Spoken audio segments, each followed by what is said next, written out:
Raindrop, drop top, smoking, no cooking the hot pot. On your bitch, yeah, Yo, what's up?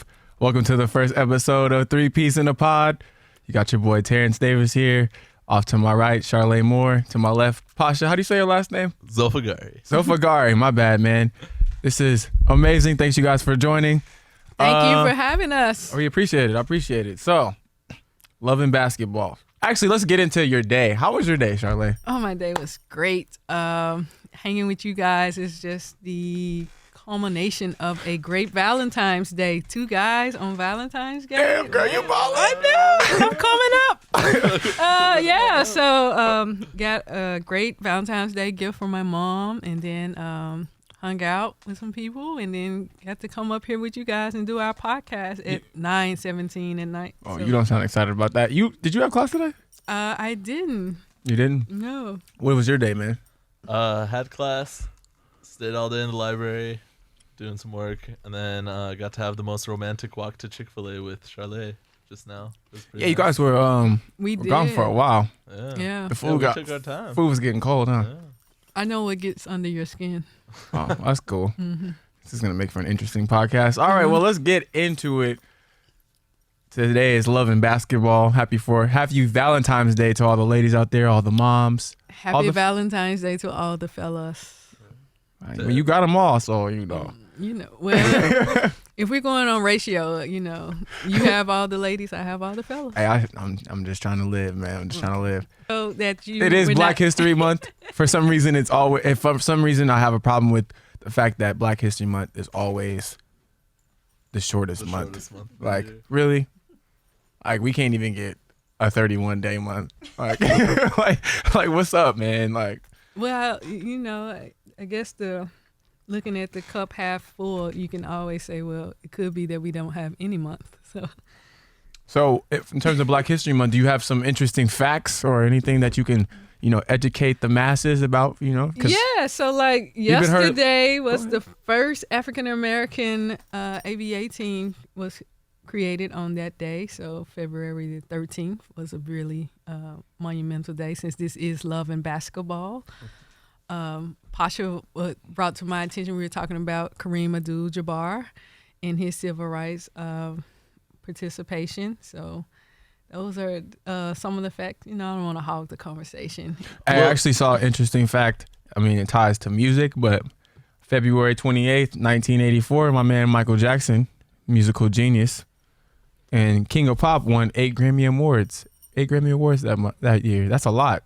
The Grammys just passed, and I didn't really pay attention too much this year. Beyonce didn't win, so.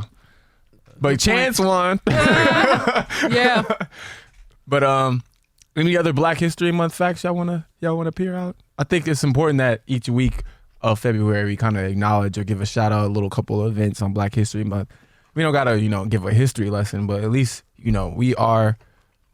Well, me and Charlie are African American, and Pasha is damn near African American, so so we gotta acknowledge the African American culture. And this month, even though we complain about it being short, we still have to live with what we got and acknowledge what contributions the African American community is giving to us. African American? Who said that? All right, you're black. Who told you that? You're not African American? How did you know that? I don't know. I took a wild guess when I woke up and opened my eyes and looked at you. So, hey, I got a question for you guys. Do you think the NBA is the most progressive and most vocal in terms of the history of civil rights? That's a good question. Yeah, because you got like the right now. I would say yeah. Yeah. Yeah, I would say yeah. Yeah, I think players dominate the league. I feel like it's a players-run league in the NBA. Like in the NFL, definitely the owners and management seems to have that tied down. It seems to be. Plus, the NBA has the athletes that have more access to the fans than players than other sports institutions. Like the NBA with the NFL, all the players wear the helmets. You can't really identify with any player because all you see them is in this under all this armor. With a player, NBA player, they're marketable. They're out. They're in shoe deals. They're in commercials. They have this larger than life persona. they get what they want. It seems like if you're a star player in the NBA, you're catered to. So I would say definitely, I mean, they have more opportunities to be more active in social issues as opposed to, I feel like if you stand out, if you were like Colin Kaepernick, speak out in the NFL, you get a lot more flack for it, which I don't think is fair. I feel like if you're an American citizen, you should be able to speak your mind and free. But when you're an athlete, it comes with that, that sort of, I guess, public backlash comes with being an athlete because you're a public figure. So I think there's also something to be said about in the NBA. You look at the players union, both the like lawyers for Michelle Roberts, Chris Paul, like you do have that a majority black leadership in the MVP or what's the Players Association. Yeah. And I think that is a big reason why it's such a progressive league and such a vocal league in terms of civil rights and stuff like that.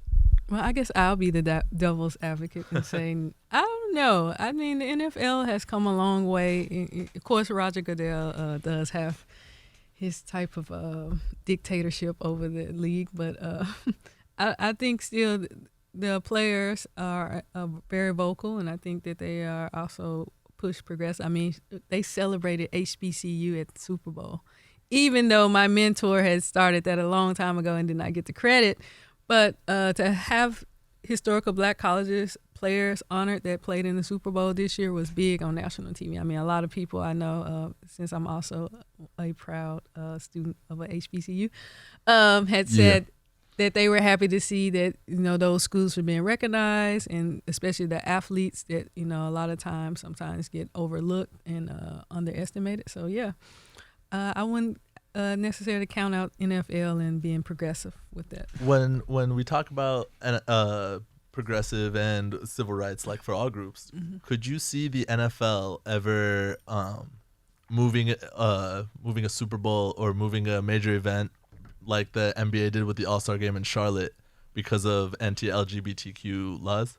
I don't think I could see the NFL doing that. Yeah. Well, I think the argument to that though is that sometimes people distinguish the two from civil rights, race and sexuality. So I think if it was more about a race issue than just the your sexuality or sexual preference, then I could see the NFL probably being like the NBA in that suit. But since to force somebody's, you can't force race. Like as Terrence told you guys earlier today, when you see me, you know I'm black. So when you identify with somebody by their race, it's because of what you can see. Like, but sexual orientation is something that necessarily not everybody believes is a social issue, because it's your choice that you can keep to yourself, or you can actually share if you like. So.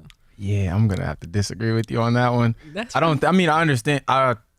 My dad's, my dad's gay, so I have a problem with the whole you choose to be that way. Oh no, I think she's saying choose to tell people. Yeah. Not Okay, choose to, all right. not choose to. Yeah. All right. I was about to come for the kill. So Yeah, slow your that roll. too. Yeah, no, I was saying far as what you choose to share and how people choose to pick what is considered a civil rights issue in that nature.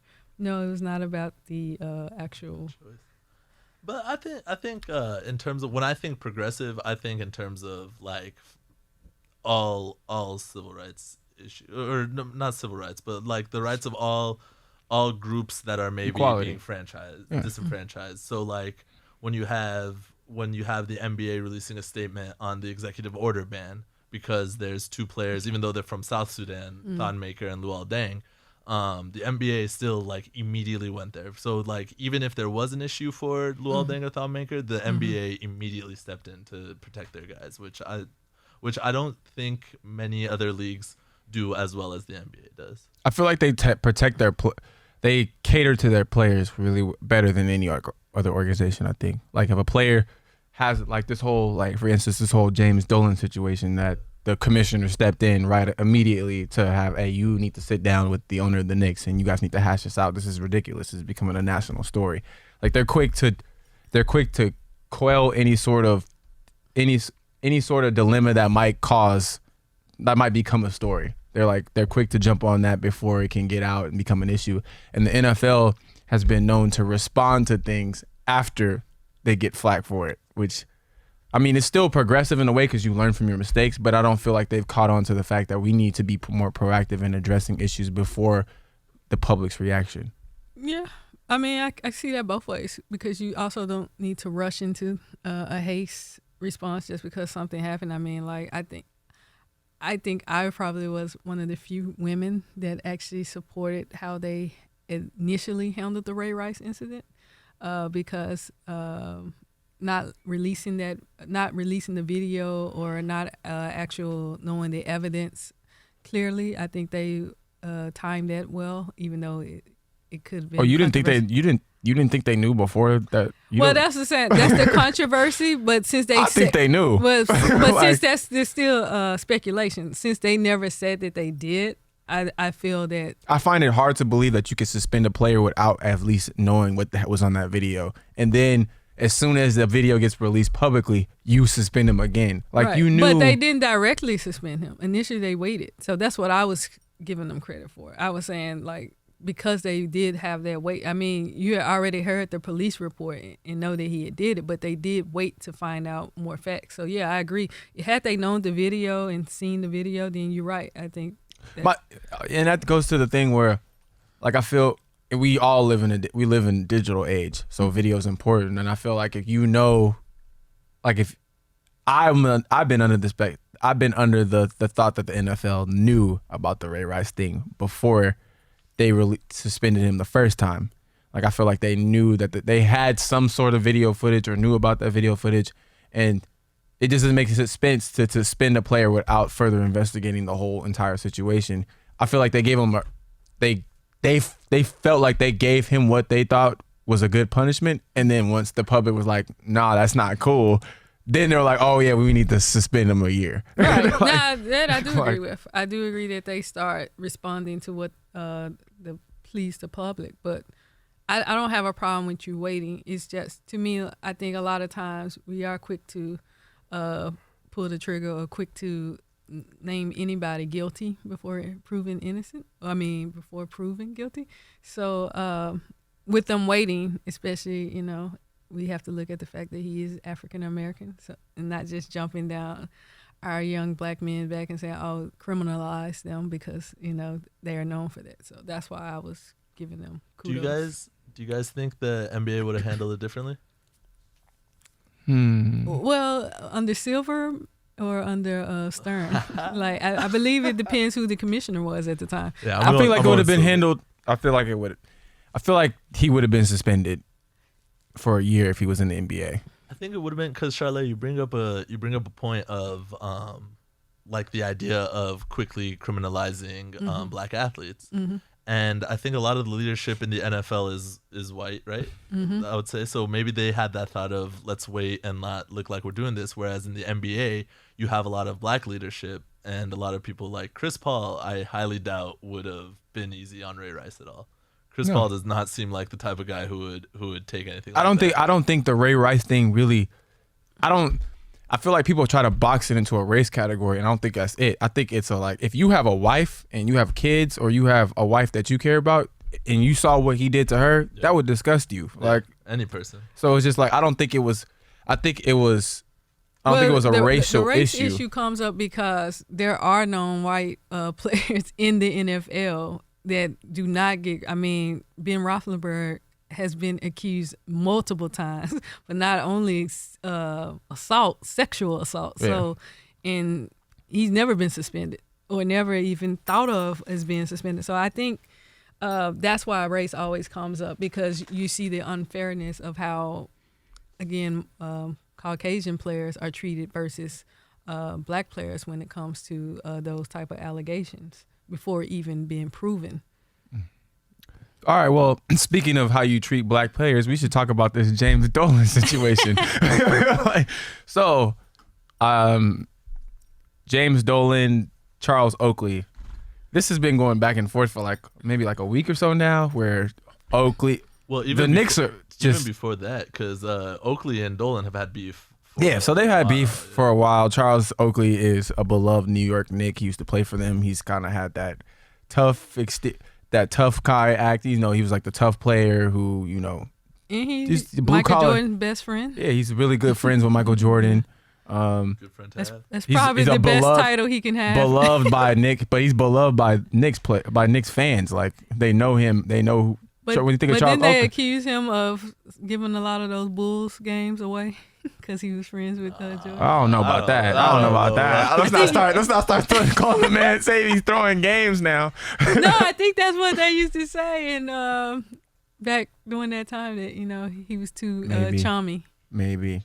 Well, that's a lot of old school guys. Who was it? There was some player, I don't know if you guys remember, but the player on the opposing team fell on the court, and then one guy came to help him up, and then his teammate like pulled him back and was like, "What the hell are you doing? Like, you don't help the opposing team up." So I think there's there's some old school people who are like, and we were just talking about how Charlotte leans on she says wise, I say a little old school, but that are like, when you're on the court, you are enemies. Like you can't be friends. But like, I don't know. But what about this situation? I mean, this thing. Well, yeah, we diverge. But so, he's not. I mean, he's not playing. He's a beloved player. I don't know to the extent what he's done to James Dolan necessarily. Apparently, there's more information that has not been released that might incriminate him or lead you to believe that Charles Oakley's not squeaky clean. The problem I had with is that he publicly came out and said that this man was an alcoholic or might have problems with alcohol or needs help, insinuating that he has some sort of addiction. And I feel like that's not in terms of somebody who's owning a team, for you to come after a player who's beloved by the fans and to say that publicly about him without having any facts.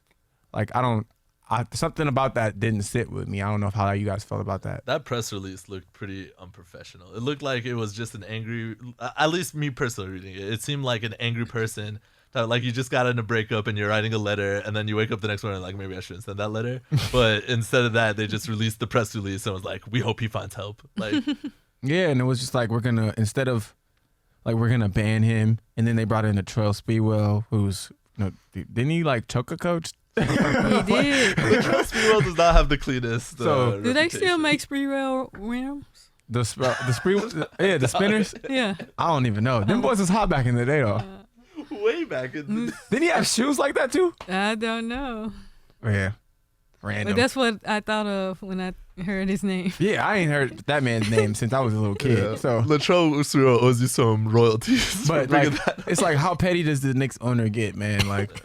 I think that's petty. Where was Allen Houston? Where was like? I like Allen Houston. Yeah, but he's Tennessee guy. The thing that the thing that bugged me was like, you have a guy. That's kind of like pissing you off. Yeah. But like, they didn't need to send like 8 security people to like. He didn't need to put his hands on him. Yeah, either. exactly. I don't think one time, looking at the video again, I wasn't there. I didn't hear it, but I don't think one time they asked him to leave. I think immediately the security people came up to him. They like grabbed him by the arm. And Charles Oakley, like, somebody comes up to you and grabs you by the arm without even explaining themselves. That's a big dude. I wouldn't walk up. And I gotta say though, yeah, that whoever grabbed his arm, that's a brave guy. Because you could offer me a lot of money. I'm not touching Charles Oakley's arm. Yeah, I was just thinking though about, I don't know who I was watching, but somebody on YouTube or somebody was talking about James Dolan was living up to the whole black man is this big beast. So they really brought the whole social context of it about kind of like what happened to, and I know this is probably a stretch, but they was like, how they portrayed Michael Brown in the media, being this big black dude, and it takes that aggressive force. We can't stop them. We can't stop him. Yeah. We gotta diffuse the situation, because if he riles up, right, we can't control him. Right. Like, so and again, going back to This Is Black History Month, and just some of those type of stereotypes and I say images. We need to get beyond that, like it, because I didn't think Oakley looked threatening in that manner where it took, like you guys are saying. He was wearing a suit. I don't think a man in a suit. Well, a suit, Superman wore a suit, so that doesn't. I don't think a suit would change. But he just didn't look like he was about to be confrontational. Like, who do you think this looks worse for, though? Do you think this is worse for Charles Oakley, or do you think it looks bad for the James Dolan, or just the Knicks in general? I think it looks worse if we keep talking about it. because I think honestly, I think we're making it more than, and when I say we, I mean the media, the journalists, journalism people. Journalist. Yeah. Well, I don't know if everybody gets that title. True. I'm still working my way up. I'm trying. No, We you're all not. are. No, you're not. We're journalists. We're true. We're in here. No, but yeah, so I think if we don't give it too much attention and let them handle it, hopefully as adults and men. I was laughing at the fact that they said Michael Jordan and Adam Silver were going to have to step in. They did step in. Yeah. They already had a meeting. Right. And he lifted the ban. Yeah, Silver got it on that too. Okay. There you go. But the thing is, one thing You're I like such a Silver fan. I do. I like Adam Silver. Me too. Me Okay. too. But one thing I like about this a lot too is the in the. I like prisms of Michelle sports- Roberts, just so you guys know. Do y'all know Oh, who Michelle yeah. Roberts is? Okay. I like I'm the her one a who. lot. Yes, I know who that is. She's the first female. Is she the first female She's the first female executive to run. She's the head female executive to run one of the major sports franchises in America, right? Say it again. I can't say all that again. Yeah, okay. But you just sounded so but one good thing- when you said it. Like no. she is the first female, First female and then African head American, executive of a major sports franchise or a major sports league. or union. But Great Union. Black History fact. But I think a good thing about sports, and we're talking about Black History Month and the NBA's role in that, is that like at the core of it, you're looking at a guy who excessive force was used when he wasn't committing a crime. Mm-hmm. And how many times does that happen in real life? But then like when it happens in the prism of sports, it gets all this thing. And I don't know, it's something where like, yeah, talking about it is just talking about it, but I'd rather be talking about it than having these issues just be happening and then no one's saying anything. No, you're right. I said I hope that wasn't towards me. Oh, That no. sounds like- Just in general. Because I was I'm- just like, as a just plus not for the to NBA. prolong it. No, I think it definitely deserved the attention. I just don't think we have to continue talking about it because, again, it wasn't that big of a deal. Fortunately for him, Oakley has his life. Yeah. Compared to when you, like you're saying, when A number of unarmed black men Right. who've been Yeah. put down for no reason. right. So Yeah. No, you're Yeah, true. so, I'm just saying like wrongful arrest, but yeah, there's obviously been other exceptions. Yeah, and clearly. So that's all I was saying. And we don't talk about those people. Yeah. You know, we don't bring up the Trayvon Martins and the Mike Browns and Yeah. the Philando Castillos. that's what I was trying and, to think of his name. Yeah, it's like Philando. Yeah, and the Sandra Bland. So if we're gonna talk about that conversation, we need to go then back to why Colin Kaepernick and why he was protesting again against that aggressive force with the police brutality, and more so so people can connect and understand. That's why they say white supremacy and understand how they reacted to Charles Oakley. But had that been what if Charles Oakley wasn't black? Yeah, what if it was Brian Scalabrini? And I know, right? I think you but really it's- like him. You brought his name up Yeah, I brought him numerous up times. too. I don't He's think like, it's a black thing because they just brought in Latrell Sprewell. He's black, so I don't think it's a black I think issue with James Dolan. I just don't think they like each other. But it's a race issue again. Well, I believe it's a race issue again because how it's handled. I'm not saying that their thing was racism, but it does I underlie feel like some the racism. way is it the security or the Yeah, owners or right. the New York organization Yeah, how and they treated the black, how he was publicly let out the arena, Right. handcuffed, put on the ground. yeah, he was brought down. He wasn't publicly let out. He was literally on the ground, like Dragged out. Yeah. So and disrespectful. right, very disrespectful for someone like you said that has played for this team, someone who's been at the games, been a huge supporter and advocate for the New York Knicks, and just is known in that community. So to be treated that way publicly, I do feel race is unlike, and I do again think people like to act like racism is dead, but there is some underlining things of racism even in people that feel that they're not racist, like a James Dolan. It's like that. And I think that's when he was in his moment, like, but I'm still a white man. So at the end of the day, I'm still your owner. Well, and like we were I talking hate that about word. I know, I hate it. but it makes sense. we were talking about this. There's only one black majority owner in the NBA, Michael Jordan. So there's definitely one that black racial- person making that kind of. Only one black person in that league making that kind I don't know, of money. man. No, I mean he bought Magic's it. up there, no? Yeah, he bought it from another black owner. Is the opportunities there is what Pasha and I were talking about, like how many teams can have that opportunity. I mean, I know Puff Daddy was talking about he wanted to buy a football team, but I do think there are some in P Diddy. Yeah, I yeah. haven't heard that name in a while. Puff Daddy. Yeah. You can no longer say you're not old school. Yeah. Once you say That's Puff not- Daddy. I mean, he's a grown man. He should be called Sean Combs, but He been a grown man for a minute. right. So I called him his original name. I mean, I don't want to call him Diddy. Like, You no. gonna call him Daddy? Yes. Exactly. Happy Valentine's Day. Shout out. Hopefully Paul George isn't listening. That'd be jealous. Yes, he knows. You like PG-13? I do. Okay, so can we talk about the NBA now? Yeah, Like, let's go. Let's go. We have All-Star been talking game. about the I'm NBA. talking about like the teams, the games, people who are actually playing. and how, I'm not talking some All Star if you guys are. and how my guy got Who's your favorite snubbed. player? Paul George. He got snubbed too, huh? Yeah, he should have probably been a starter. You But see that dunk when he dunked my on- all-time favorite player, I must put that out there, even though Paul is my guy. Wait, Paul George isn't it? Yeah, he's a All-Star reserve. game. Yeah. Wait, that's so what you I'm think he should This is start still a over Oh, LeBron? Giannis Antetokounmpo? Yes, yeah, You think he should start over him? yes. Have you been watching basketball? Probably not. Dude, Giannis Antetokounmpo is That guy's good. is a monster. I don't. But I mean, I don't care. What does Paul? I don't George, what does Paul George do that record?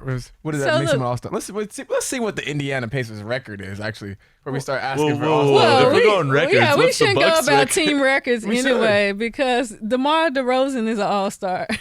What's the Toronto Raptors They record? Toronto's have a pretty they're good- 4th seed. No, yeah, I gotta fourth. say, No, my point. They're higher than Indiana, I bet. I'm sure they are.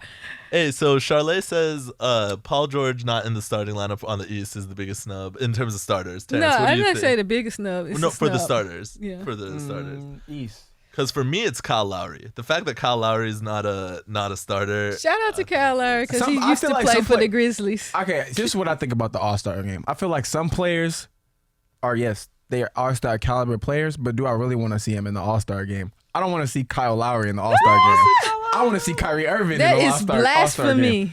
Oh, who you want I to see will say- crossovers and fancy Yeah. dribbles in the All-Star Yeah, game, or that's do you a want to good see a point. guy distributing passes? But he brings Perfect that. offensive. I think- He I think brings that out. He comes out of that. Like he has that in his arsenal. Isaiah Thomas was a snub too. Yeah, I agree with you on In that. terms of start, yeah, that guy is Is a having freak. a historic season. Might be Shout the- out to UW. He might be the best scorer under 6 feet.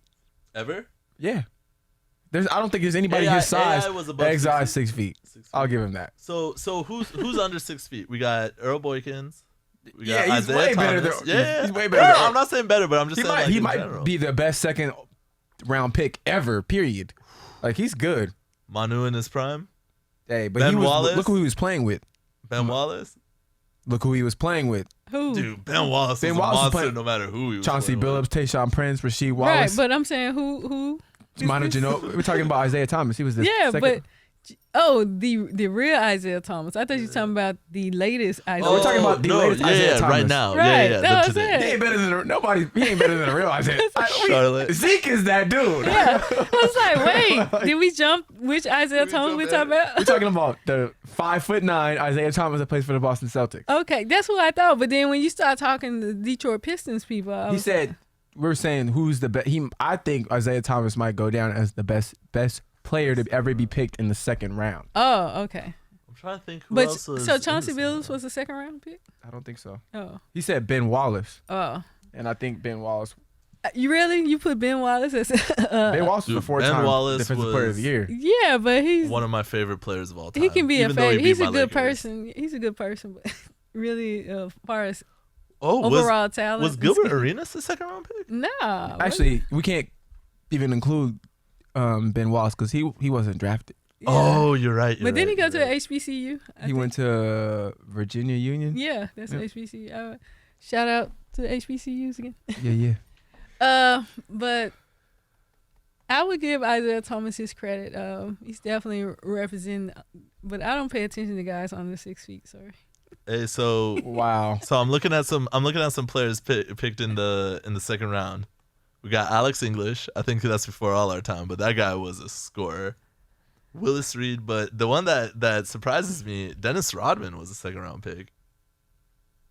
Dennis Rodman is up there as one of the greatest players. He's in the Hall of Fame, isn't he? That guy, you could put him on. He's anyone. the greatest rebounder. Okay, Isaiah Thomas might be the best offensive player to come out of the second round. We're not talking about people who just grab boards and never shoot a basket. Okay. Ben Wallace has never scored a basket. Exactly. Last challenge. Isaiah Thomas or Gilbert Arenas? Gilbert Arenas was a second-round pick. Gilbert Arenas was dirty. Yeah. Gilbert Arenas was a monster. I need to see Isaiah Thomas do this for more than one season before I can say he's better than Gilbert Arenas. But Gilbert Arenas, Agent Zero. Hey, I was about to say. Agent Zero was, I remember when he served the Lakers with 60 one time. Yeah. Yep. Then he brought the guns to the locker room. Yeah. That was an insane story. Can you imagine being in a locker room and someone pulls out Isn't that guy in prison? That guy, that is one of the sadder stories. Because that guy, he just killed somebody. No, did you guys know? Did you guys know what he did? He joined. Apparently, the story goes that when he came to LA, he joined a gang because he wanted to protect his assets. That's not the way to protect your assets. I know. Put it in a bank account. Swiss bank account. Terrence, are you admitting to some of your personal? I watch a lot of movies. So do we give him the Curry Award where he's ass without the ET? That was one of the greatest quotes. Love Dude, that. Imagine talking back to someone who just gave you a like $300 million check, and you're just like, well, this guy's an idiot. You act like wait. Are you talking about Curry to Under Armour? To the Under Armour CEO. But you said, I know, but you said talking back like that's his dad. Imagine talking back. No, not talking back. Signing your checks. Yeah. Yeah, but really, not your daddy, but like your boss. But you don't talk back to your boss. Yes, well, you talk. You stand up for yourself. Man, you don't. They respect you. Yeah. Yeah. You let people walk all over you, they will not respect you. Oh no, but I don't think the CEO was. I don't know. I thought. I mean, I obviously approve he of known, what the CEO knew as soon as what he said, they were gonna go right to Steph Curry, his number one endorser, and go ask him and what he shout feel. out to Mystic Copeland representing the ladies and also speaking up about that because she's a ballerina for all you guys that do not know. We know who Misty Copeland is. Okay, Is just your wanted to first make sure. Fremont ballerina for American Dance Company? Yes. I'm just making sure. Loving basketball. So you stand up on it. Okay. But yeah. But regardless, even if 300 million or 300 not, you have to stand up. I mean, that's the problem. And that's what we were talking about with a lot of athletes feeling like where's their responsibility in standing up for things. In the American Ballet Theater, first promoted to principal dancer. First in the 75-year history. Yes. Charlotte, obviously, like, I approve of what Steph Curry said. Well, you know from taking classes with me, I have no problem with speaking up against. But I'm Speaking just saying, of Steph Curry, do you believe Russell Westbrook should have been I was just about to ask that. him? Yes. Absolutely yes. Not after last game. Okay, not after the last game, but I'm coming. Okay, I'm coming. This is coming and it never from came. This is coming from someone who was a fan of Kobe Bryant in the mid 2000s when like not many people were like he should have been MVP Hero every ball. single. But why Steph game. Curry? Why he couldn't have James Harden place? Oh no, James Harden. James Harden move is Steph doing Curry so. to the Steph Curry to the guard, the shooting guard position. It's so hard to pick in the West too. Yeah. Because you can really honestly make a case that Damian Lillard got snubbed. Yeah, he did. Damian He definitely could have been over He don't Klay play on Thompson. defense. Well, Klay Thompson don't either. Klay Thompson actually he plays some defense. Do you know who? I'm Hey, like? okay, hold on. We saw that Clay? breakdown. We saw that breakdown in Cleveland. Charlotte has a Explain to personal the audience vendetta against why you Klay don't like Thompson. Klay Thompson. No, I love watching Klay in the Drew You League. like John B. He does look like John B. Maybe that's why they don't know. No, I like him. I mean, you guys say I don't like somebody because I tell the truth about him. He doesn't play defense. He plays better defense than Steph Curry. No, I think he's just. He's actually the best. He's actually after Draymond the second best defender on the team. I would agree with that. He Were we surpassed watching Andre. the same? I don't think he's. I guess I'm thinking about. I'm thinking about Cleveland when Kyrie and LeBron had their way with him. So I'm trying to see where's his defense coming at. Like. No, LeBron has his way with every. Yeah, LeBron is 6'9", 250 pounds. Klay Thompson is 6'7", 215. Okay, but then you had. He And didn't how even much? guard LeBron. Yes, he did. No, Yes, he did. he was guarding Kyrie most of the time. Watch film. Okay, and who hit the winning basket? He went Kyrie over Steph. Right. Over Steph. No, that wasn't Steph. That was Clay. He hit it over Steph. No, that mid-range shot was over Clay. He hit it over Steph, that 3. Yes. He hit that No, over I'm Steph. talking about when he came down in the lane and hit that shot before the three-pointer. Are you talking about this season, past season in December when he hit that little floater? Yes. Man, I'm talking about the finals. I'm talking, but even in the finals, who was guarding him most of the time? Clay, and then but Clay, he was getting buckets on Steph though. No, he was getting buckets on everybody, both of them. Guys, I'm gonna turn this car around right now. You guys know. Who you think should have been? Should have been it. Point guard. I was just about at point guard. I think it should have been Russell Westbrook and James Harden. I can't put anybody at a point. That dude. I understand. I love the triple doubles, but I'm not loving the turnovers. Yeah, the dude averages. But he's not. And see, that's my thing with Russell Westbrook, though. He's not really a true point guard. He's not. He's and that's why I was like, he could take James Harden's place. But he's putting the team on. Because James Harden definitely doesn't play defense. But he's a better shooter than Westbrook. He may be, he's a better offensive player. Somewhat. All this is moot, guys. Russell Westbrook may average a triple double for the first time since Oscar I love Robertson. it. Like that is not an easy feat. He could average a triple double if he keeps turning the ball over.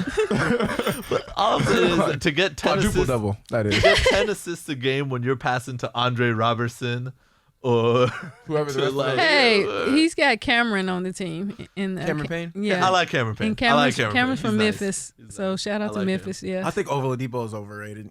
Who?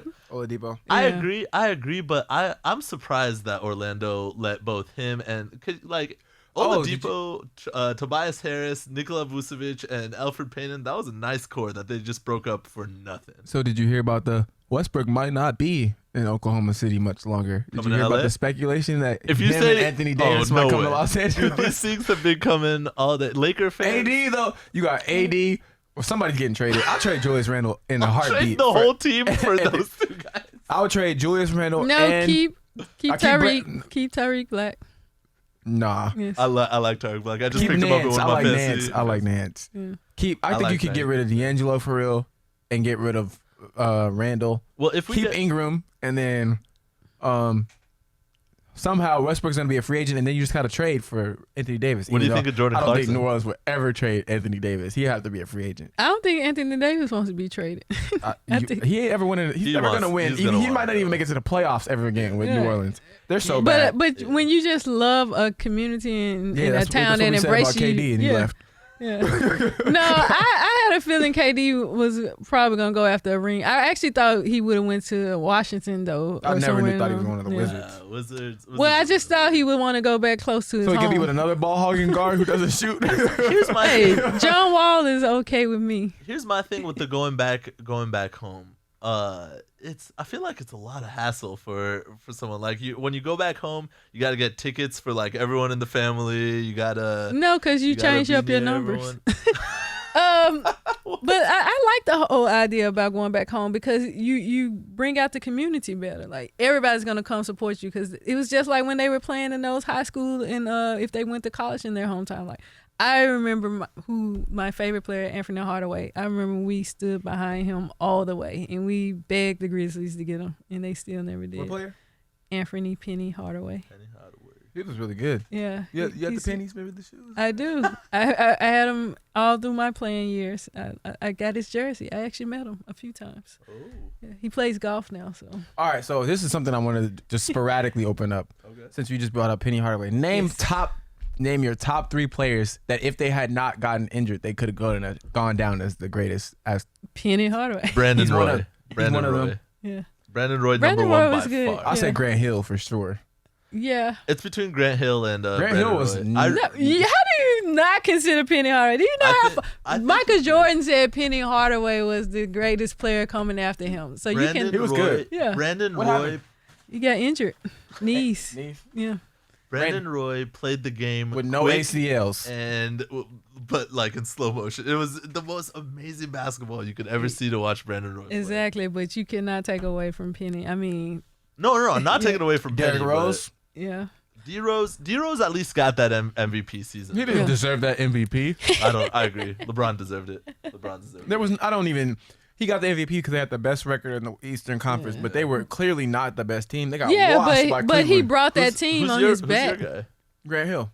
Grant Hill. Oh yeah, you said that. I would put Penny, of course, at top, but I put Grant Hill second behind. I actually realized, other than Kyrie, there really hasn't. I mean, we don't even know yet. Duke. There's really never been a Duke star. Hey, Shane Battier. He's not a star. Yeah. He's a good. He was a star in college. He's a beloved player. I really do think there's a curse on Duke. Like their players play well in college and then they get to NBA. And they I don't know. well. I really don't think Coach K recruits star players though. Those have been like Jay Williams would have been nice. Yeah, he did get hurt. Grant Hill. Yeah, but Ooh, they thought Christian Laettner was gonna be good, but but he wasn't good. He was kind of overrated even in college. Yeah, brother, you ain't athletic X to enough to compete with those. Exactly.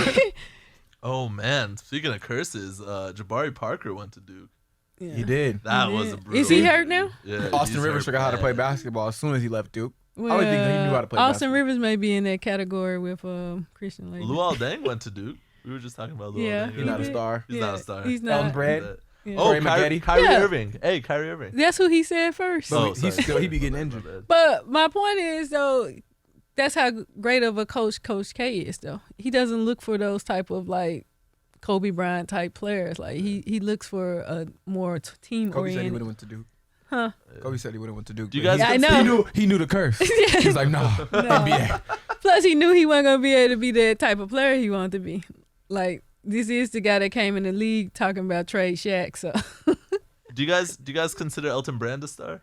No. He was a good player. No, he was a good player. He was a great player. Like they have great. Okay. They have good players. What's your definition of a great player? Because good player Right. or a really good player. I don't think he was a great player. I think the best player on a team that makes it past the first round of the playoffs. You guys a great player? No, yeah, you're right. You're right. I take it back. I'm gonna leave now. This is my retirement from the podcast. That means Gordon Hayward. He's about to go to the playoffs. Oh, hey, Gordon Hayward. Don't talk smack on to Gordon Hayward. He's one of my favorite Speaking players. of race, what happened? Can you name besides two people in the NBA that might be star white players? I think Dirk. He's not a star anymore. Not anymore. Oh, you mean current stars? Gordon Hayward. Gordon Hayward is one. I don't know if you count K-Love. Kristaps Porzingis. Porzingis is nice. Kevin Love is injured, so he doesn't count. But Kevin Love was never a out for star. 6 weeks. Yo, when Kevin Love was in Minnesota, that guy was 25 and 12. He was a star. No, you can average 25 and 12 in Minnesota. Yeah, but he's not a star. He didn't even get to the playoffs for real. Okay. Kevin Love is not a star. Kevin Love is a good player. He was a good player at UCLA. But you think Paul George is a star? I do. I think he's a good player. I think he's a star. I don't think he's a star. We'll invite you to the wedding. What does he do great? He's a great versatile player. He's very good at a lot of things. Yeah, I don't think he's great at anything. He's very versatile. So he reminds me of a poor man's LeBron. I don't know. I wouldn't say that. I actually think because he's a way better shooter than LeBron. So. Well, I mean, we could always fill up the stats up on George. Yeah. But I think he's still developing. I mean, I like the fact that he came back from that injury so quickly and just full recovery. Like, so if anything, he always have my heart. He does shoot pretty well. 45% from the field, about 39% from the 3-point line, 90% from the free throw line. Well, just remember how he was killing Miami Heat. LeBron and Dwayne Wade. So before their injury, so he still was cooking. He was cooking the Raptors in the playoffs even though they lost. He was cooking. He was the best player in the series actually. Right. Terrence, I got two players for you from your original question. One, Marc Gasol. Hey, don't try to stop talking about Paul George. Marc Gasol. Marc Gasol. Okay. Yeah. And then another guy as a white player, as a star. Yeah. He's not white. Is he Spanish? Yes. Spanish, right? Is that considered white? I don't think so either. No, not counting it. Okay. And you can argue that Marc Gasol was one of the better second-round players ever. Too. Yeah, ever. Yeah. Really Lakers picked him up. I saw a picture of Marc Gasol when he was in high school. Yeah. Yes. He went to high school in Memphis. Actually, we got ties to that school. Yeah. So. But also, what about Nikola Jokic? That kid is a monster. Denver? Yeah. Yeah, he's nice. That kid is a monster. They ran the Warriors off the court. He got a triple-double. He got a triple because the Lakers beat the Warriors this season and last season, but they beat them on nights where the Warriors were shooting. The Clippers wish they could get a win against the Warriors. Shout out to your enunciation of all these international players, though, Pasha. I'm very proud of you. Nikolai Jokovic. Yes, I know that he's hitting us with it. But like Denver legit beat Golden State. Like I think it was more Denver playing well. Can you really say that they really? I don't know. The Warriors were coming off that game against Oklahoma City. They really weren't into it. If you look at the preview, Draymond got taken out. He's like, I wasn't going back in. Let the young guys play. They knew by halftime it was over. Them dudes would shoot. They set an NBA record for threes. It worked. Yeah. Let them have that game. This is their playoffs. And then I got one other like this is their fringe player, Chandler Parsons. If he was healthy, like Chandler Parsons in Houston. No, even CJ McCollum said he would. I'm taking CJ McCollum's word. You're taking CJ McCollum's side. Yeah, Have you seen how good looking Chandler Parsons is? We hit the lottery without signing you. That was a ruthless comeback. But hey, props. But yeah. Oh, okay. So other than Paul George, if we're taking Paul George out of it, best looking guy in the NBA. We're never taking out of Paul George. That's the Terrence, best looking guy in the NBA. Because I think 100% is Chandler Parsons. Like not even close. Paul George, go with your girl. Charlotte does not play by the rules. Paul George's not bad looking dude. Oh, I'm not saying he's not bad. I think Bradley Beal's handsome. I think he's a handsome guy. That's a yeah. I was watching the game and I was sitting next to her. She's like, "Ooh, who's that?" I was like, "That's Bradley Beal." She's like, "Who? He's cute." I was like, and then you found his address. You called him up. You were like, I like women, but I'm not afraid to acknowledge if a dude's handsome or not. He's a handsome guy. Yeah, he just ain't got you, Terrence. You are definitely handsome. And yeah, Pasha, you are too. Well, Terrence is the head of the USC Handsome Men's Club, so he has to pick who gets in and out. Who started that club? Oh wait, was this a secret? I didn't even get an invite. I didn't even know I was part of a club. You're El Presidente, man. You're not only a client. You are the president. Terrible. Well, that concludes. On that note, that concludes 3 Ps in the pod for this evening. Thanks to Pasha and Charlotte for coming out. This was our first episode. We were a little bit all over the place, but it was fun. Yes, it was. Very much fun. 3 Ps in the pod. If you don't get it, it's 3 Ps in a podcast. Ha ha ha. Yeah. Thank you very much. You guys have a wonderful evening. Don't tell everybody our secret.